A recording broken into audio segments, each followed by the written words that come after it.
नमस्कार दोस्तों, मैं सुनील अमृत यूजीसी नेट गोल्ड में आप सभी का स्वागत करता हूं। आज हम लोग जो देखेंगे वो देखेंगे चैप्टर नंबर 4। हम लोग भाई कक्षा 12 की एनसीईआरटी की जो पॉलिटिकल साइंस है उसका पार्ट 1 कर रहे हैं और पार्ट 1 के इससे पहले आपके 3 चैप्टर में कंप्लीट करा चुका हूं। ये आपका चौथा चैप्टर रहेगा जिसका नाम है अंतर्राष्ट्रीय संगठन। इसमें हमको अंतर्राष्ट्रीय संगठन पढ़ने हैं, इसके अलावा संयुक्त राष्ट्र और उसकी संस्थाओं के बारे में भी पढ़ना है। तो अंतर्राष्ट्रीय संगठन क्या है, उसका महत्व क्या होगा, उसके बारे में पढ़ना है। इसके बाद संयुक्त राष्ट्र क्या है, ये एक वैश्विक मंच कैसे हैं, इसके बारे में पढ़ना है। उसके मुख्य उद्देश्य क्या हैं और इसकी जो प्रमुख एजेंसियां हैं वे कौन कौन सी हैं, उनके बारे में भी हमको बात करनी है। जैसे मान लो जो ना यूनिसेफ है, WHO है, यूनेस्को है, IMF है, तो इन सब के बारे में बात करेंगे। इसके अलावा यूएनओ में जो सुधार की आवश्यकता है, तो क्यों इसमें सुधार की आवश्यकता है, शीत युद्ध के बाद इसमें क्या चुनौतियां हैं, इसके बाद सुधार के मुख्य मुद्दे कौन कौन से रहे हैं और सुधार में भारत की क्या भूमिका रहने वाली है और भारत किस चीज की मांग इसमें करता रहता है। तो भारत के नजरिए से भी देखेंगे और विश्व के जो है नजरिए से भी हम इसको देखेंगे। तो 12th क्लास की ये CBSE और अदर बोर्ड के लिए, इसके अलावा NCERT की ये बुक है और जो है इसमें जितने भी पार्ट हैं, आपके जितने भी फैक्ट लिए गए हैं, वे सब NCERT की बुक से ही आपके लिए गए हैं। पॉलिटिकल साइंस का ये भाग 1 है।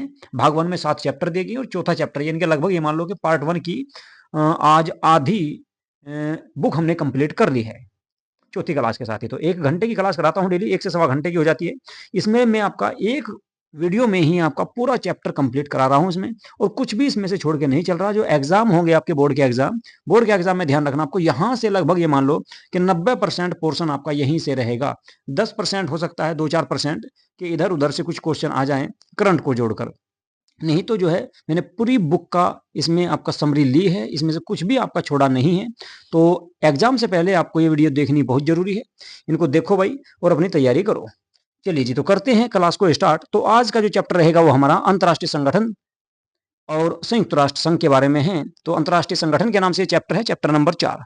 अंतर्राष्ट्रीय संगठन का अर्थ पढ़ना है हमको, उसका महत्व पढ़ना है। ठीक है कि भाई अंतर्राष्ट्रीय संगठन है क्या और इसका महत्व क्यों है जी। अंतर्राष्ट्रीय संगठन जो है ये राष्ट्रों के बीच सहयोग और समन्वय के लिए बनाया गया एक औपचारिक मंच है। अंतर्राष्ट्रीय संगठन की अगर हम बात करें तो एक ऐसा मंच है जो अंतर्राष्ट्रीय स्तर पर विश्व के सभी देशों को एक साथ जोड़ के रखता है और वे एक दूसरे को जो है अपना योगदान देते हैं। इसका महत्व क्या है? महत्व है इसका कि ये युद्ध को रोकने, शांति स्थापित करने और वैश्विक समस्याओं तथा समाधान करने में भी मदद प्रदान करता है।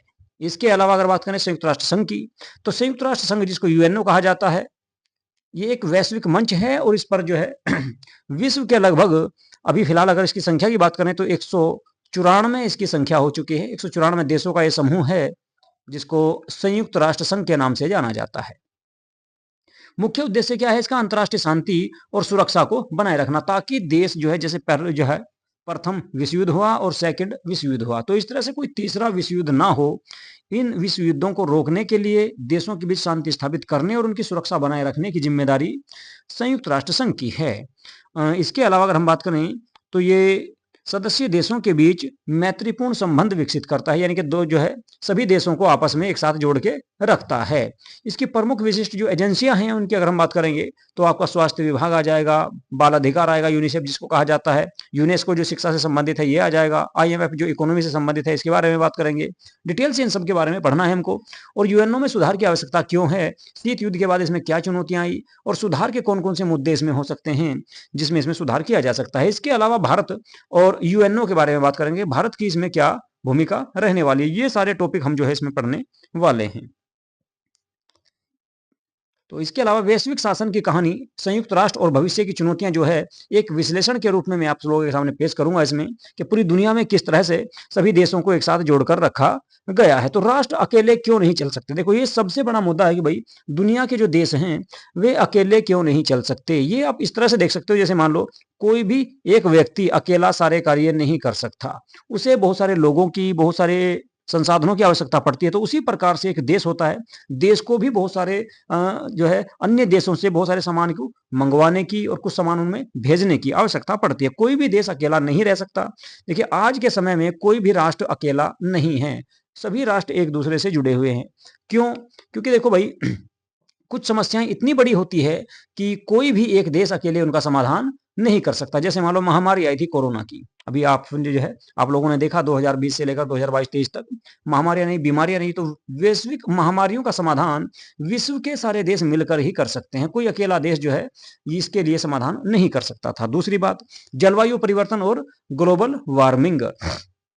जलवायु में जो परिवर्तन हो रहा है, जितनी तेजी से जो है आपका जो है पृथ्वी पर मानव की क्रियाओं के कारण जलवायु परिवर्तन हो रहा है, तो उसकी समस्या का समाधान भी सभी देशों के द्वारा मिलकर ही किया जा सकता है। मान लो भारत ने जो है प्रदूषण करना बंद कर दिया, लेकिन पाकिस्तान कर रहा है, बांग्लादेश कर रहा है, श्रीलंका कर रहा है, या कोई अन्य और देश कर रहा है, तो उससे प्रदूषण समाप्त नहीं होगा, क्योंकि वे हवा जो है उड़ के फिर वो वायु भारत में फिर से आ जाएगी। ठीक है भाई, भाई देखो, किसी भी देश की वायु को दूसरे देश में जाने से तो रोक सकते हैं, व्यक्तियों को, जानवरों को ही रोक सकते हैं, लेकिन जो वायुमंडल है, वायुमंडल में जो हवाएं हैं, उनको थोड़े ना रोक लेंगे।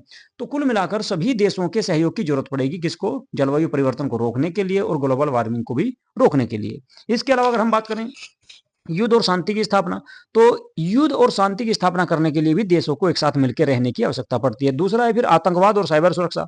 आतंकवाद से कोई अकेला देश नहीं निपट सकता, उसमें सभी देशों को योगदान प्रदान करना होता है। इसके अलावा साइबर सुरक्षा, जो क्राइम वगैरह होता है, ऑनलाइन जो आपका जो ठगी वगैरह होती है, ठीक है, तो उसको रोकने के लिए भी दुनिया के सभी देशों को एक साथ आना होगा। तो इसीलिए कह सकते हैं कि भाई कोई भी राष्ट्र अकेले नहीं चल सकता। इन चुनौतियों के लिए आपसी सहयोग और साझा नियमों की आवश्यकता होती है, जो अंतर्राष्ट्रीय संगठनों के माध्यम से ही संभव है। कोई भी देश अकेला जो है इन सभी समस्याओं से निपट नहीं सकता। सभी को एक दूसरे के योगदान की, एक दूसरे के सहयोग की आवश्यकता इसमें पड़ती है। इसके अलावा अंतर्राष्ट्रीय संगठन, साझा समस्याओं के लिए साझा समाधान। देखिए, अंतर्राष्ट्रीय संगठन क्या होते हैं? जो विश्व में साझा समस्या है, जैसे मान लो ग्लोबल वार्मिंग की समस्या है, कोई महामारी की समस्या है, बीमारी की समस्या है, और आपका गरीबी की समस्या, तो उनको उनका समाधान कैसे किया जा सकता है? उनका समाधान करने के लिए आपको सहयोग की आवश्यकता पड़ती है, एक दूसरे के सहयोग की। और एक दूसरे जो देश जो है जुड़े हुए हैं किससे? अंतर्राष्ट्रीय संगठनों से। तो अंतर्राष्ट्रीय संगठनों की आवश्यकता अति महत्वपूर्ण है। अंतर्राष्ट्रीय संगठन है क्या?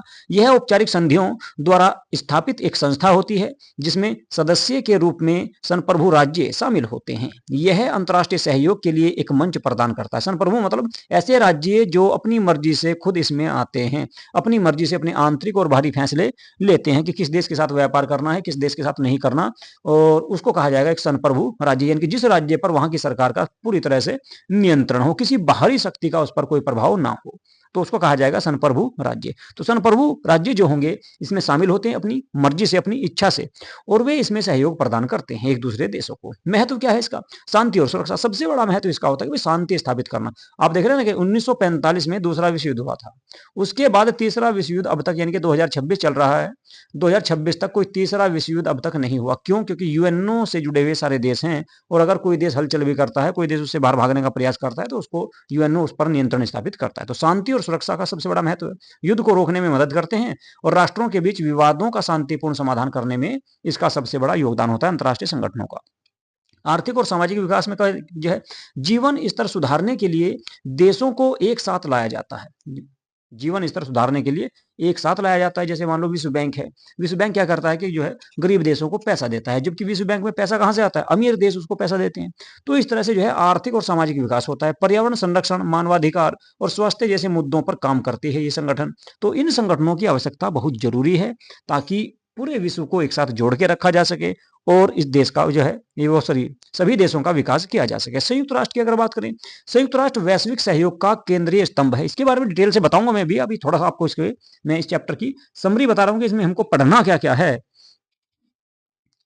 तो संयुक्त राष्ट्र संघ की अगर हम बात करें, तो इसकी जो स्थापना की गई थी, देखो इसकी स्थापना 24 अक्टूबर 1945 को की गई थी। भाई ये डेट आपको याद रखनी है, एग्जाम में आ सकती है ऑब्जेक्टिव क्वेश्चन में। तो दूसरे विश्व युद्ध के तुरंत बाद इस संगठन की स्थापना की गई, जिसे संयुक्त राष्ट्र संघ के नाम से जाना जाता है। वैश्विक सहयोग का केंद्रीय स्तंभ इसको माना जाता है। उद्देश्य क्या था इसका? लीग ऑफ नेशंस के उत्तराधिकारी। देखिए, पहले विश्व युद्ध के बाद लीग ऑफ नेशंस की स्थापना की गई थी, लेकिन वो दूसरे विश्व युद्ध को रोकने में नाकाम रहा। इसी कारण दूसरे जो है लीग ऑफ नेशंस के स्थान पर एक नया संगठन बनाया गया, जिसे कहा गया क्या? संयुक्त राष्ट्र संघ। तो अंतर्राष्ट्रीय संघर्षों को रोकना और राष्ट्रों के बीच सहयोग को बढ़ावा देना इसका मेन उद्देश्य होता है। सदस्यों की बात करें तो देखो 1945 में जब इसका गठन हुआ था, तो इसमें 51 देश संस्थापक थे, लेकिन अब बढ़कर कितने हो गए? 193 देश। तो 193 देश इसके स्थायी मेंबर हो गए हैं और इसमें एक देश आपका अस्थायी है, तो कुल मिलाकर कह सकते हैं कि 194।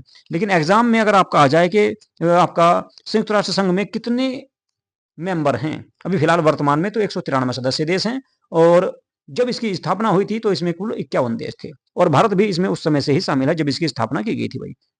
अंतर्राष्ट्रीय विवादों को रोकना, यदि वे शुरू हो जाएं तो शत्रुता के दायरे को सीमित करना संयुक्त राष्ट्र चार्टर का सार है। इसके बारे में हम आगे डिटेल से बिल्कुल विस्तार से बात करेंगे। तो यहां पर एक तो आपको मैंने स्थापना बताई और उसके उद्देश्य बताए और सदस्यों की संख्या बता दी। अब इसको डिटेल से देखते हैं संयुक्त राष्ट्र संघ है क्या। संयुक्त राष्ट्र संघ एक अंतर्राष्ट्रीय संगठन है।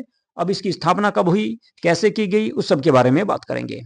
अगस्त 1941 में अमेरिकी राष्ट्रपति रूजवेल्ट और ब्रितानी प्रधानमंत्री विंस्टन चर्चिल, यानी कि ब्रिटेन के प्रधानमंत्री विंस्टन चर्चिल द्वारा अटलांटिक चार्टर पर हस्ताक्षर किए गए थे। उसके बाद क्या हुआ, जनवरी 1942 में धुरी शक्तियों के बीच लड़ रहे 26 मित्र राष्ट्रों अटलांटिक चार्टर के समर्थन में वाशिंगटन में मिले, आपस में इनकी बैठक हुई और दिसंबर 1943 में संयुक्त राष्ट्र संघ की घोषणा पर हस्ताक्षर किए गए कि भाई एक जो है एक ऐसा संगठन बनाया जाएगा जो पूरी दुनिया के देशों को एक साथ जोड़ के रखेगा, उसी को कहा गया संयुक्त राष्ट्र संघ। तो संयुक्त राष्ट्र संघ की घोषणा पर हस्ताक्षर किए गए थे कब, दिसंबर 1943 में। और फिर फरवरी 1945 में तीन बड़े नेताओं रूजवेल्ट, चर्चिल और स्टालिन ने याल्टा सम्मेलन में प्रस्तावित अंतर्राष्ट्रीय संगठन के बारे में संयुक्त राष्ट्र संघ का एक सम्मेलन करने का निर्णय लिया। तो कौन कौन थे, रूजवेल्ट थे, चर्चिल थे और एक थे स्टालिन। स्टालिन फ्रांस से थे। चर्चिल की बात करें तो चर्चिल कहां से थे भाई, इंग्लैंड से, इंग्लैंड के प्रधानमंत्री थे। रूजवेल्ट की बात करें तो अमेरिका से थे। तो इन तीनों ने मिलकर जो है एक संगठन बनाने का निर्णय लिया जिसका नाम रखा जाएगा क्या, संयुक्त राष्ट्र संघ। ठीक है जी, कब, फरवरी 1945 में।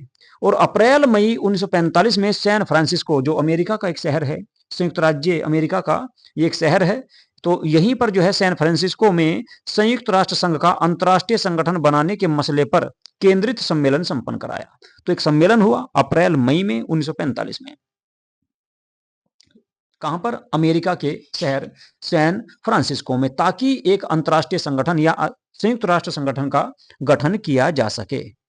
तो फिर इसके बाद क्या हुआ, 26 जून 1945 में यूएन चार्टर पर 50 देशों ने हस्ताक्षर किए। तो शुरुआत में इस पे हस्ताक्षर कितने देशों ने किए थे, 50 देशों ने हस्ताक्षर किए। कब, 26 जून 1945 को 50 देशों ने हस्ताक्षर किए। इसके बाद पोलैंड ने 15 अक्टूबर को हस्ताक्षर किए थे। तो पोलैंड जो इसमें आया वो बाद में आया, कब, 15 अक्टूबर को, लेकिन 26 जून को ही इसमें 50 देशों ने हस्ताक्षर किए थे। तो ऐसा भी क्वेश्चन आपके एग्जाम में देखने को मिल सकता है कि 26 जून 1945 में यूएनओ के जो चार्टर था, जो एक जो है आपका दस्तावेज तैयार किया गया था, उस पर कितने देशों ने हस्ताक्षर किए, तो 50 देशों ने। और सबसे बाद में इसमें कौन सा देश हुआ था शामिल, पोलैंड शामिल हुआ था। कब, 15 अक्टूबर 1945 को। ठीक है भाई। तो इस तरह से यूएनओ में 51 मूल संस्थापक सदस्य थे। तो 51 देशों के द्वारा मिलकर इस संगठन का गठन किया गया था। कब, आपका 1945 में, अक्टूबर 1945 में। इसके बाद क्या हुआ, जब 15 अक्टूबर को इसने भी हस्ताक्षर कर दिए तो फिर 24 अक्टूबर को एक घोषणा की गई और इसकी स्थापना की गई। 24 अक्टूबर 1945 को संयुक्त राष्ट्र संघ की स्थापना की गई। तो 24 अक्टूबर को ही संयुक्त राष्ट्र दिवस मनाया जाता है, क्योंकि 24 अक्टूबर 1945 को इसका गठन किया गया था। तो उससे पहले का क्या क्रम था वो मैंने आपको इससे ऊपर बताया है एग्जाम में, लेकिन आपसे ऊपर का आपको लिखने की जरूरत नहीं है। लेकिन कभी ऑब्जेक्टिव क्वेश्चन में आ जाए तो आप उसके बारे में लिख सकते हैं कि भाई सबसे पहले इसके बारे में जो प्रयास किया गया यूएनओ के बारे में, वो अगस्त 1941 में किया गया था। उसके बाद अगर हम बात करें, दूसरी बार फिर इनकी बैठक जनवरी 1942 में हुई, फिर फरवरी 1945 में हुई, फिर अप्रैल मई 1945 में भी इनकी बैठक हुई और 26 जून को हस्ताक्षर किए गए थे 50 देशों के द्वारा। और 26 जून 1945 को किए गए 50 देशों के द्वारा और 15 अक्टूबर 1945 को किए कितने, पोलैंड ने। तो पोलैंड सबसे अंतिम देश था 51 देशों में हस्ताक्षर करने वाला। फिर इन 51 देशों ने ही मिलकर 24 अक्टूबर 1945 को संयुक्त राष्ट्र संघ की स्थापना की। इसीलिए 24 अक्टूबर को संयुक्त राष्ट्र दिवस मनाया जाता है। 30 अक्टूबर 1945 ईस्वी को भारत संयुक्त राष्ट्र संघ में शामिल हो गया था। कब, 30 अक्टूबर को भाई। तो भारत कब शामिल हुआ इसमें, 30 अक्टूबर को। जबकि स्थापना की गई थी कब? 24 अक्टूबर 1945 को। तो ये भी आपको याद रखना कि भारत यूएनओ में कब शामिल हुआ या संयुक्त राष्ट्र संघ में कब शामिल हुआ। तो भारत शामिल हुआ था 30 अक्टूबर 1945 को, 30 अक्टूबर 1945 को। ठीक है, चलिए जी आगे चलते हैं। अब संयुक्त राष्ट्र की संरचना यानी कि इसके अंग कौन कौन से हैं जो इसमें कार्य करते हैं भाई। तो संयुक्त राष्ट्र संघ की संरचना की अगर बात करूं तो दुनिया की महासभा और सुरक्षा परिषद के नाम से भी इसको जाना जाता है। संयुक्त राष्ट्र संघ की अगर हम बात करें तो इसमें 6 आपके अंग हैं। इसके अंग कितने हैं? 6 अंग हैं। डिटेल से इनके बारे में पढ़ाऊंगा, पहले थोड़ा सा देख लेते हैं। देखिए, आर्थिक और सामाजिक परिषद ये नंबर 1 की है, आर्थिक व सामाजिक परिषद। दूसरी है न्यासिता परिषद, दूसरी न्यासिता परिषद। तीसरी आम सभा कह सकते हैं, और चौथे नंबर पर सुरक्षा परिषद आ जाएगा। उसके बाद अंतर्राष्ट्रीय न्यायालय है, और फिर आपका सचिवालय है। ठीक है, जबकि हमको पढ़ना सबसे पहले क्या है? आम सभा पढ़ेंगे, उसके बाद सुरक्षा परिषद पढ़ेंगे, उसके बाद अंतर्राष्ट्रीय न्यायालय, सचिवालय और आर्थिक सामाजिक परिषद के बाद न्यासिता परिषद। जबकि न्यासिता परिषद का वर्तमान में कोई ज्यादा महत्व नहीं रहा है। तो लेकिन इसके अंग की अगर बात करें तो 6 ही अंग होंगे, लेकिन न्यासिता परिषद वर्तमान में कोई कार्य नहीं कर रही है, एक तरह से भंग ये हो चुकी है। चलिए जी, तो संयुक्त राष्ट्र संघ के प्रमुख अंगों के बारे में बात करेंगे। मैंने आपको बताया कि संयुक्त राष्ट्र संघ संयुक्त राष्ट्र चार्टर के तीसरे अध्याय के अनुच्छेद 7 के अनुसार इस संघ में 6 प्रमुख अंग हैं। तो ये याद रखना आपको भाई, संयुक्त राष्ट्र संघ का जो चार्टर है, जो संविधान है, उसके तीसरे अध्याय के अनुच्छेद 7 में इस बात का उल्लेख किया गया कि इसमें कितने अंग होंगे? इसके 6 अंग होंगे। यहां से आपका ऑब्जेक्टिव क्वेश्चन भी बन सकता है। महासभा या आम सभा भी इसको कहा जाता है नंबर 1 पर। दूसरी रहेगी क्या? दूसरी है सुरक्षा परिषद। दूसरी जो सभा होगी उसे सुरक्षा परिषद कहेंगे। नंबर 1 पर महासभा या आम सभा, दूसरी सुरक्षा परिषद, तीसरी है आर्थिक एवं सामाजिक परिषद जो भी पीछे पड़ी, और चौथी आ जाएगी न्यास परिषद, पांचवी अंतर्राष्ट्रीय न्यायालय, और छठा हो जाएगा सचिवालय। तो ये 6 अंग है संयुक्त राष्ट्र संघ के। 6 प्रमुख अंग हैं, इनके बारे में डिटेल से पढ़ेंगे विस्तार से। अब हम इनके बारे में बात करने वाले हैं। तो सबसे पहले देखेंगे महासभा। महासभा या आम सभा इसको कहा जाता है। महासभा या आम सभा इसको कहते हैं। यह संयुक्त राष्ट्र संघ का मुख्य विमर्शी, नीति निर्माता और प्रतिनिधि अंग है। यानी कि कुल मिलाकर एक तरह से महासभा या संयुक्त राष्ट्र संघ में महासभा एक तरह से कार्यकारी आपका अंग है। यानी कि जो भी काम होता है तो इसी की सहमति से किया जाता है। यह संयुक्त राष्ट्र संघ का एकमात्र अंग है जिसमें संघ के सभी सदस्यों यानी कि देशों को सदस्यता प्रदान है। यानी कि इस संघ में सभी देश शामिल रहते हैं। महासभा में कुल मेंबर कितने होंगे भाई? 193 देश। 193 देश इसके मेंबर हैं फिलहाल वर्तमान में। ठीक है, स्थायी मेंबर जो परमानेंट है। तो जिसमें संघ के सभी देशों यानी कि देशों को सदस्यता प्राप्त है, उन्हें समान मताधिकार भी दिया गया। यानी कि एक देश का एक मत होता है। वोट की जब पड़ती है, यहां पर वोटिंग की बात आती है, तो एक देश का एक मत होता है, प्रत्येक देश को एक वोट दी गई है। इसके अलावा इसका अधिवेशन वर्ष में कम से कम एक बार अवश्य बुलाया जाता है। यानी कि एक साल में एक बार कम से कम इनकी बैठक बुलाई जाती है। 193 देशों की, सभी देशों को एक साथ इसमें बुलाया जाता है, जो सामान्यतः कब होती है?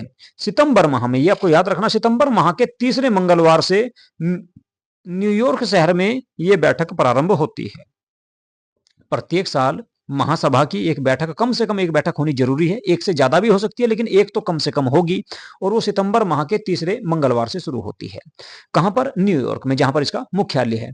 संयुक्त राष्ट्र के प्रत्येक सदस्य राष्ट्र को एक मत देने का अधिकार है। यानी कि प्रत्येक व्यक्ति जो है, प्रत्येक देश की ओर से एक मेंबर आता है और वो अपना एक मत इसमें दे सकता है। लेकिन प्रत्येक सदस्य राष्ट्र 5 प्रतिनिधि सभा में भेज सकते हैं। यानी कि एक देश से कम से ज्यादा से ज्यादा 5 मेंबर आ सकते हैं, लेकिन वोट एक ही मानी जाएगी। उसकी एक देश की केवल एक वोट मानी जाएगी। लेकिन उस देश के जो मेंबर आ सकते हैं वो 5 भी आ सकते हैं, 4 भी आ सकते हैं, 3 भी आ सकते हैं, 2 भी आ सकते हैं, 1 भी आ सकते हैं।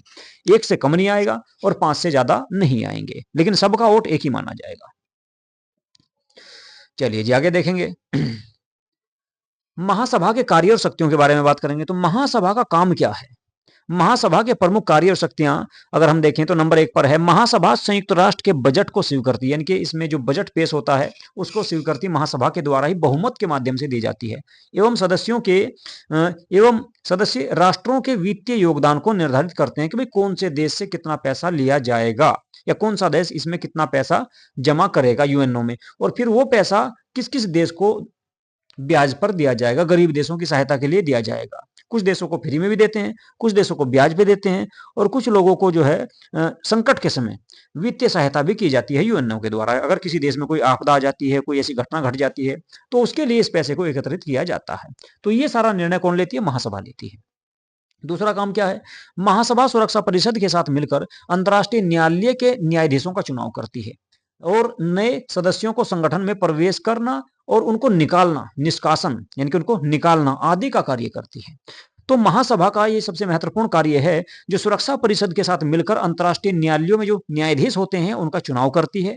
इसके अलावा नए सदस्यों को संगठन में प्रवेश करने का काम और उससे निकालने का काम, यानी कि यूएनओ को जो है संयुक्त राष्ट्र संघ में किसी देश को शामिल करना है तो वो काम भी महासभा के द्वारा ही किया जाएगा, और अगर किसी को निकालना है तो ये कार्य भी महासभा के द्वारा किया जाएगा। यदि कोई महासभा यदि कोई देश ऐसा है जो अंतर्राष्ट्रीय या यूएनओ का फैसला स्वीकार नहीं करता, तो उसे क्या करते हैं? उसे जो है संयुक्त राष्ट्र संघ से बाहर कर दिया जाता है। तो यह कार्य किसके द्वारा किया जाएगा? महासभा के द्वारा। इसे अंतर्राष्ट्रीय शांति एवं सुरक्षा से संबंध किसी भी प्रश्न पर जो सुरक्षा परिषद में विचाराधीन न हो, विचार करने और अनुशंसा करने का अधिकार है। यानी कि पूरी दुनिया में कहीं भी शांति और सुरक्षा के संबंध में ये कोई भी प्रश्न या उसके बारे में विचार कर सकती है। अंतर्राष्ट्रीय शांति एवं सुरक्षा को बनाए रखने वाले सहयोग के सामान्य सिद्धांतों पर विचार एवं अनुशंसा करने का कार्य भी किसका है? अंतर्राष्ट्रीय न्यायालय महासभा का ही भाई। तो महासभा जो है अंतर्राष्ट्रीय शांति और सुरक्षा को बनाए रखने का कार्य भी करती है। यदि कोई देश परमाणु हथियारों का निर्माण कर रही है, उस पर रोक लगाने का, उसको समझाने का, उसको जो है या अनुमति देने की कार्य भी ये महासभा के द्वारा ही किया जाता है। तो ये कुछ कार्य थे इसके महासभा के। शक्ति का केंद्र सुरक्षा परिषद। अब बात करेंगे सुरक्षा परिषद के बारे में, जो यूएनओ की सबसे महत्वपूर्ण अंग या सबसे महत्वपूर्ण समिति मानी जाती है, उसका नाम है वही सुरक्षा परिषद। और भारत भी इसमें शामिल होने के लिए काफी लंबे समय से प्रयास कर रहा है। डिटेल से पढ़ेंगे इसके बारे में, विस्तार से देखेंगे। इसमें कुल मेंबर की अगर मैं बात करूं सुरक्षा परिषद में, तो सुरक्षा परिषद में कुल सदस्य देशों की संख्या है 15, जिसमें से 5 परमानेंट हैं, स्थायी हैं, यानी कि ये हर समय जो है इसके प्रमुख रहते हैं, बदलते नहीं है, ठीक है। लेकिन 10 देश ऐसे होते हैं जो आपके जो है 2 साल के लिए चुने जाते हैं। तो 5 देश ऐसे हैं जो परमानेंट रहेंगे और 10 देश ऐसे होंगे जो प्रत्येक 2 साल बाद बदलते रहते हैं, उनकी जगह नए सदस्य इसमें आते रहते हैं। अब देखो जी, स्थायी मेंबर, इसे P5 के नाम से भी जाना जाता है, परमानेंट मेंबर हैं ये आपके। कौन है? नंबर 1 पर है संयुक्त राज्य अमेरिका। तो अमेरिका को इसमें स्थायी मेंबर का दर्जा दिया गया है। दूसरा रूस है, तीसरा चाइना है, चौथा आपका फ्रांस है, और छठा है आपका यूनाइटेड किंगडम, यानी कि यूके इसको कहा जाता है। इंग्लैंड भी कह सकते हैं भाई इसको, ब्रिटेन या इंग्लैंड भी इसको कह सकते हैं आप, ब्रिटेन या इंग्लैंड भी इसको कहा जा सकता है। तो ये 5 देश ऐसे हैं, ये 5 देश ऐसे हैं जो इसके परमानेंट मेंबर हैं। 5 देश ऐसे हैं जो इसके परमानेंट मेंबर हैं, इनको कोई नहीं निकाल सकता, ये हमेशा जो है इसमें रहते हैं।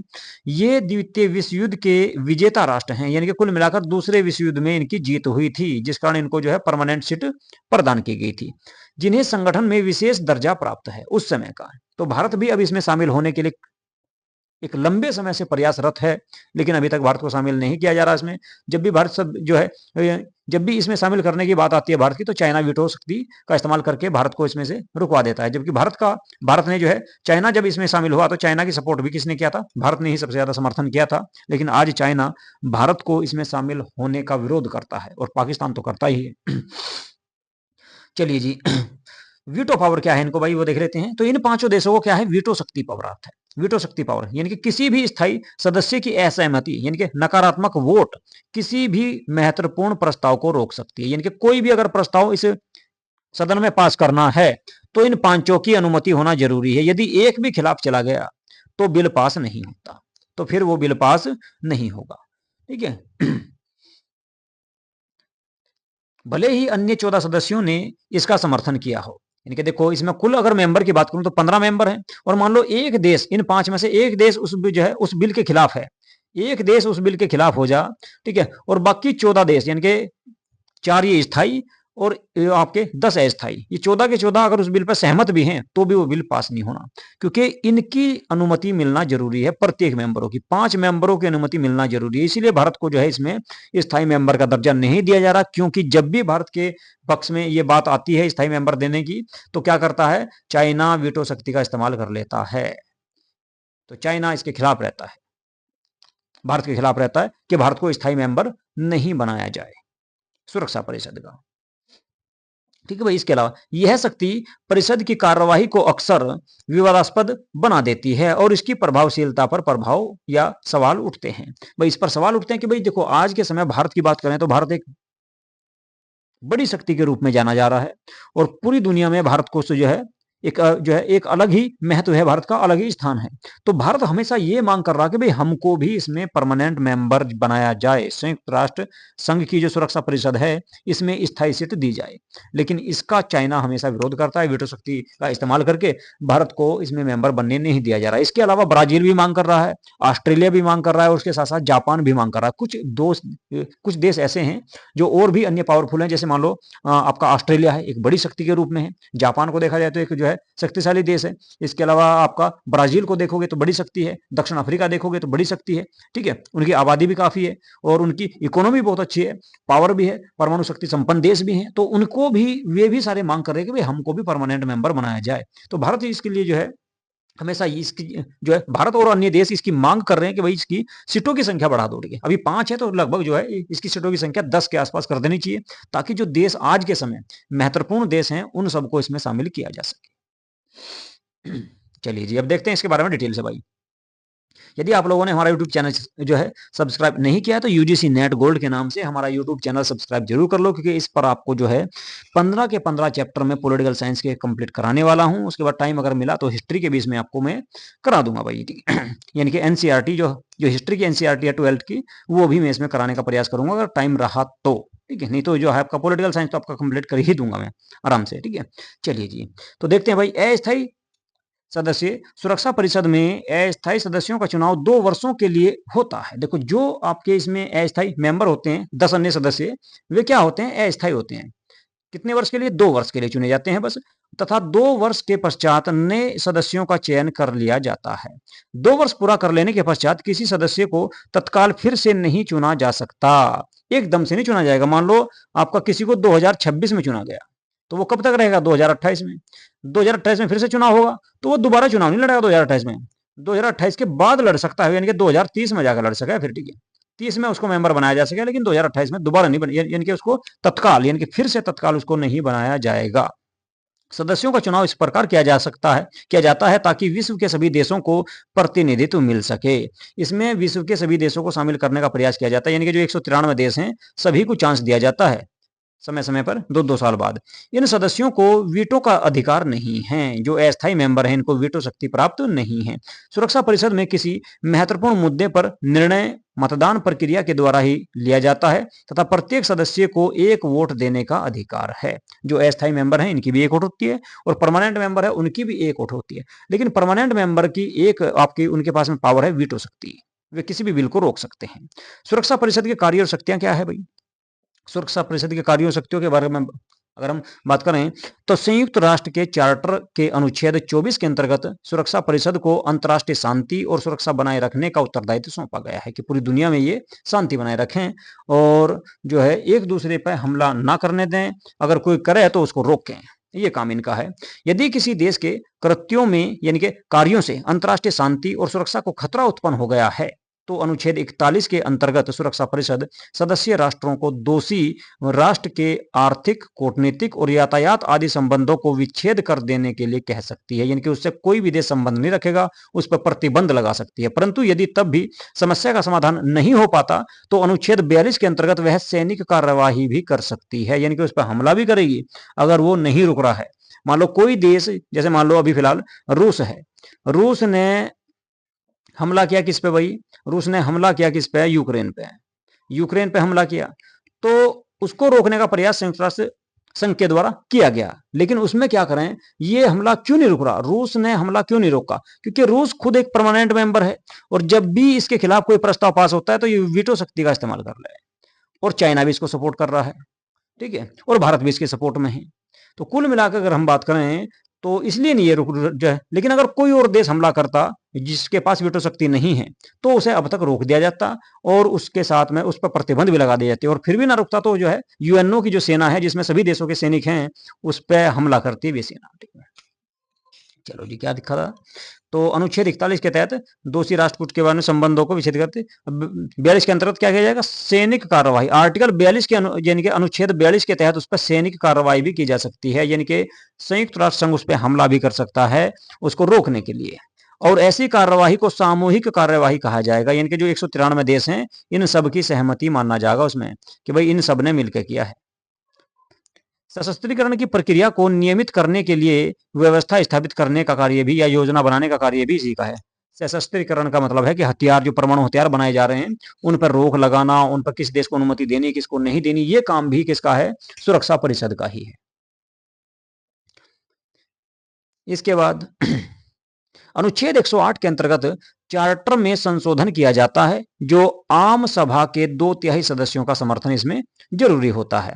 आम सभा सुरक्षा परिषद की अनुशंसा पर किसी राष्ट्र या किसी सदस्य राष्ट्र के अधिकारों और विशेषाधिकारों को निलंबित कर सकती है। सुरक्षा परिषद इन निलंबित अधिकारों को पुनः स्थापित भी कर सकती है। यानी कि कुल मिलाकर जो सुरक्षा परिषद है, ये जो 193 मेंबर हैं संयुक्त राष्ट्र संघ के, उन पर प्रतिबंध भी लगा सकती है, उनके अधिकारों पर रोक भी लगा सकती है, उनको निलंबित भी कर सकती है और फिर उन्हें बहाल भी कर सकती है। तो ये सारी पावर किसको है? सुरक्षा परिषद को है।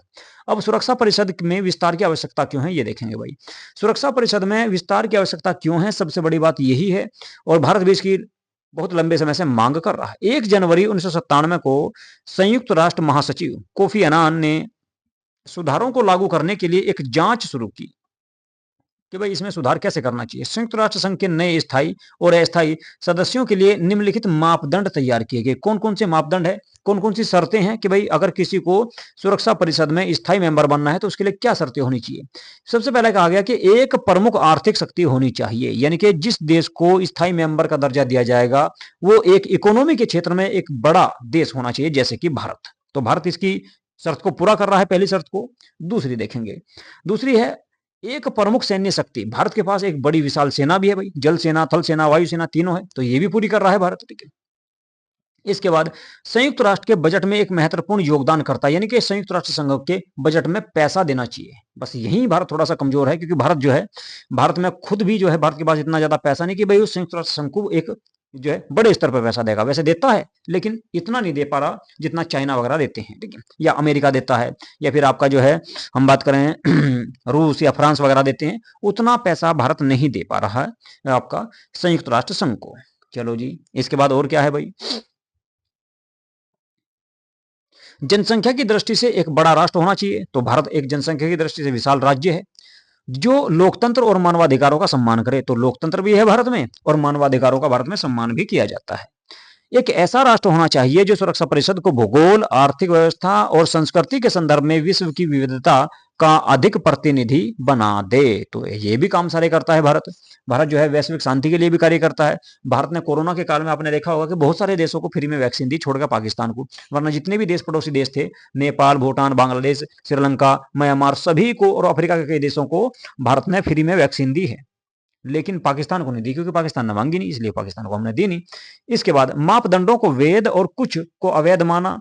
ये अच्छा, ये जो शर्तें थी इनको क्या करा, कुछ को तो वैध मान लिया और कुछ को अवैध मान लिया गया। यह दावा किया गया, हालांकि सरकारों ने अपनी आकांक्षाओं और हितों के अनुसार कुछ की सुरक्षा परिषद में या कुछ की सुरक्षा परिषद की वर्तमान संरचना द्वितीय विश्व युद्ध के बाद की वास्तविकताओं को दर्शाती है। इस प्रकार वह विश्व में शक्ति के बदलते संतुलन के अनुरूप नहीं है, तो इसमें करेक्शन होना चाहिए। इस बात को लेकर भारत भी हमेशा मांग कर रहा है और समिति ने भी यही सुझाव दिया था। लेकिन बात फिर वहीं आती है कि जब तक ये पांचों देश सहमति नहीं देंगे तब तक जो है इसका विस्तार नहीं किया जाएगा, या संयुक्त राष्ट्र संघ में इसको सदस्यों की संख्या नहीं बढ़ाई जा सकती, या वो सॉरी आपका सुरक्षा परिषद में सदस्यों की संख्या तब तक नहीं बढ़ाई जा सकती जब तक ये पांचों देश अपनी अनुमति नहीं देंगे।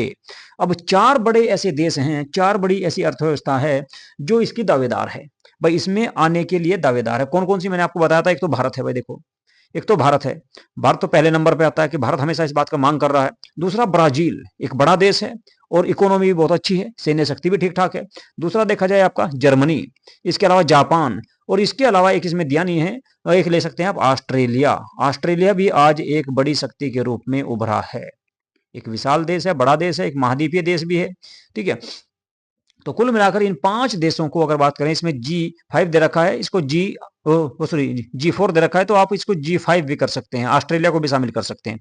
तो ये 5 देश ऐसे हैं जो जैसे मंच उदय महत्वपूर्ण अर्थव्यवस्थाओं के रूप में कार्य करते हैं, यानी कि इनकी बड़ी अर्थव्यवस्था है और उभरती हुई अर्थव्यवस्था है। विश्व शक्तियां संयुक्त राष्ट्र सुरक्षा परिषद में सुधारों पर जोर दे रही है, लेकिन फिर भी एक चिंता यह है कि परिषद के विस्तार से इसके कामकाज और क्षमता में गिरावट आ सकती है। भाई जितने ज्यादा मेंबर हो जाएंगे सुरक्षा परिषद में, फिर काम करने में हो जाए और भी ज्यादा दिक्कत आएगी, क्योंकि वे भी जो है वीटो शक्ति का इस्तेमाल करना शुरू कर देंगे। जैसे मान लो भारत है, ब्राजील है, जर्मनी है, जापान है, फिर इनको भी वीटो शक्ति मिल गई तो कोई बिल आया मान लो, तो उस पर ये भी वीटो शक्ति ले सकते हैं, है कि नहीं। इसके बाद संयुक्त राष्ट्र सुरक्षा परिषद में देशों की स्थायी सदस्यता पर विचार करने के लिए कोई मापदंड नहीं है, अतः विकासशील देशों के समान प्रतिनिधित्व के लिए संयुक्त राष्ट्र सुरक्षा परिषद का विस्तार होना चाहिए, ऐसी मांग भारत हमेशा करता रहता है।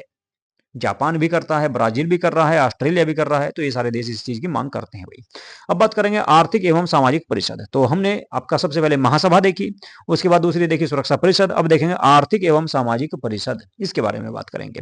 महासभा के अधीन अंतर्राष्ट्रीय आर्थिक सामाजिक शिक्षा संबंधी, सांस्कृतिक और स्वास्थ्य परक एवं तत्व संबंधी जिसने जितने भी प्रकार ये संयुक्त राष्ट्र के हैं, उन सब का कार्य या कार्यान्वयन आर्थिक तथा सामाजिक परिषद का उत्तरदायित्व है। इसका मुख्यालय न्यूयॉर्क में। तो कुल मिलाकर आर्थिक और सामाजिक परिषद का जो काम है, एक तो अंतर्राष्ट्रीय आर्थिक यानी कि इकोनॉमी को देखना, समाज को देखना, शिक्षा संबंधी मामलों को देखना, सांस्कृतिक मामलों को देखना और स्वास्थ्य संबंधी मामलों को देखने का जो कार्य है वो सारा आर्थिक एवं सामाजिक परिषद का है। इसका मुख्यालय कहाँ पे है? न्यूयॉर्क, जो यूएसए में पड़ता है भाई।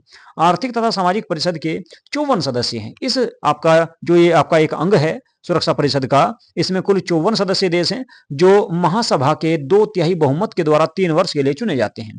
तो इसमें कुल मेंबर कितने हो सकते हैं? देखो मैंने बताया सुरक्षा परिषद में 15, तो इसमें कितने मेंबर हो सकते हैं? इसमें 54 मेंबर हो सकते हैं। और एक मेंबर जो है कम से कम जो है अपना 3 वर्ष का कार्यकाल पूरा करता है। तो 3 साल के लिए चुना जाता है एक मेंबर, और फिर क्या होता है 3 साल बाद 2/3 मेंबर इसके रिटायर होते रहते हैं और उनकी जगह नए मेंबर चुन लिए जाना। इसमें से 18 सदस्य प्रति वर्ष, यानी कि एक साल में 18 मेंबर रिटायर हो जाते हैं, उनकी जगह नए चुन लिए जाते हैं, पद मुक्त हो जाते हैं। परंतु सेवानिवृत्त होने वाला सदस्य पुनः निर्वाचित हो सकता है, यानी कि दोबारा भी चुना जा सकता है। जैसे मान लो भारत आपका मान लो इसमें आज मेंबर बना 2026 में, तो वो आपका 3 साल बाद यानी कि 2029 के बाद दोबारा से जब चुनाव होगा तो उसमें भी चुना जा सके, फिर से भी चुना जा सकता है। ठीक है भाई, चलिए जी। तो कार्यकाल कितना होगा? 3 साल का उनका। परिषद में प्रत्येक सदस्य राष्ट्र का एक प्रतिनिधि होता है। प्रत्येक सदस्य को एक मत देने का अधिकार है और निर्णय साधारण बहुमत से लिया जाता है इसमें भाई, कि किसको चुना जाएगा। तो इसके लिए भी वोट पड़ती है कि भाई किस देश के पक्ष में कितनी वोट पड़ी है, कौन से देश को इसमें शामिल किया जाएगा। इसके बाद चौथी जो परिषद है वो न्यास परिषद है। न्यास परिषद के बारे में बात करेंगे। न्यास परिषद की स्थापना संयुक्त राष्ट्र चार्टर के अध्याय 13 के अंतर्गत ऐसे 11 न्यासी क्षेत्रों के निवासियों के हितों की रक्षा के लिए की गई थी जहां अभी पूर्ण स्वायत्त शासन नहीं था, यानी कि उन पर किसी और देश ने कब्जा कर रखा था, एवं जो 7 सदस्यीय राष्ट्रों के प्रशासन के अधीन रखे गए थे। इसका उद्देश्य ऐसे क्षेत्रों को स्वशासन और स्वतंत्रता के लिए तैयार करना था। यानी कि ये जो परिषद थी इसमें 11 देशों को शामिल किया गया। उनसे ये कहा गया कि भाई आपको जो है जो क्षेत्र जो देश गरीब हैं और एक दूसरे के गुलाम हैं, उनकी आजादी के लिए कार्य करना है और उनका विकास करना है। ये कार्य इस परिषद का था बस, और कोई ज्यादा इसका काम नहीं था। इसका मुख्यालय न्यूयॉर्क में अवस्थित है। 1 नवंबर 1994 से परिषद ने अपने कार्य स्थगित कर दिए, यानी कि कुल मिलाकर 100 जो है 1994 के बाद इसने कोई काम नहीं किया। सभी देश आजाद हो गए, सबको जो है आपका जो है आजाद करके वहां पर लोकतंत्र स्थापित कर दिया गया। तो उसके बाद इस परिषद का कोई ज्यादा काम नहीं रहा।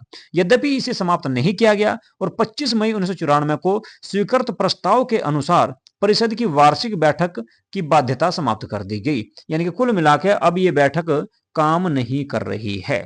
इसको समाप्त नहीं किया, अभी भी है, लेकिन इसमें कोई काम नहीं होता। अब जा इसकी बैठक नहीं होती, परमानेंट बैठक नहीं होती 1994 से। ठीक है, चलिए जी, अब हम देखेंगे भाई संयुक्त राष्ट्र प्रणाली के अन्य स्तंभ कौन कौन से हैं।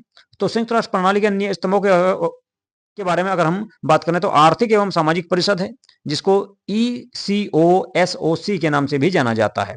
सदस्य देशों के आर्थिक, सामाजिक और पर्यावरण कार्यों का समन्वय करता है इसके द्वारा ही, और यह यूएनओ की विशेष एजेंसियों के काम की देखरेख करता है। जो विशेष एजेंसियां हैं जो पीछे पड़ी हैं हमने, उनका जो काम है उसकी देखरेख करने का काम इसका है। इसके अलावा एक अंतर्राष्ट्रीय न्यायालय है, यूएनओ का प्रमुख अंतर्राष्ट्रीय या न्यायिक अंग है। यह राज्यों के बीच कानूनी विवादों का निपटारा करता है और कानूनी सवालों पर सलाह भी देता है, ताकि देश आपस में ना लड़े। अगर उनकी कोई समस्या है तो उसका समाधान ये करता है। इसके बाद सचिवालय, सचिवालय जिसको जो है सेक्रेटरीट के नाम से जाना जाता है, के नेतृत्व में यह यूएनओ के दिन प्रतिदिन के कामकाज को संभालता है। डेली जो काम होता है उसमें उस काम को ये देखता है सचिवालय। इसके विभिन्न अंगों को सेवा प्रदान भी इसके द्वारा ही की जाती है। ठीक है भाई, चलिए जी आगे देखते हैं। अब इनके बारे में डिटेल से पढ़ लेते हैं वैसे। ठीक है, जो ये अंग हमने यहां से देखे, तो अंतर्राष्ट्रीय न्यायालय देखेंगे सबसे पहले। अंतर्राष्ट्रीय न्यायालय की बात करेंगे।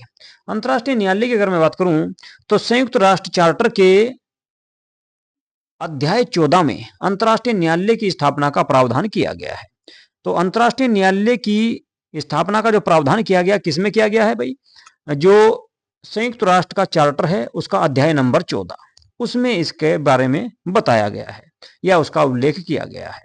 इस न्यायालय का मुख्यालय कहां पर है? नीदरलैंड का एक शहर है जिसको द हेग के नाम से जानते हैं। ये आपको याद रखना है। ऑब्जेक्टिव क्वेश्चन में इस तरह के जो है क्वेश्चन आते रहते हैं। तो अंतर्राष्ट्रीय न्यायालय का मुख्यालय कहां पे है भाई? द हेग में। द हेग में अंतर्राष्ट्रीय न्यायालय का मुख्यालय स्थित है। इसके अलावा ये कौन सी बिल्डिंग में है ये भी देख लेते हैं। तो अंतर्राष्ट्रीय न्यायालय का मुख्यालय नीदरलैंड के एक शहर है द हेग, इसको कहते हैं, या हेग के नाम से इसको जाना जाता है। यहाँ पर पीस पैलेस बिल्डिंग है। पीस पैलेस बिल्डिंग में ये मुख्यालय स्थित है अंतर्राष्ट्रीय न्यायालय का।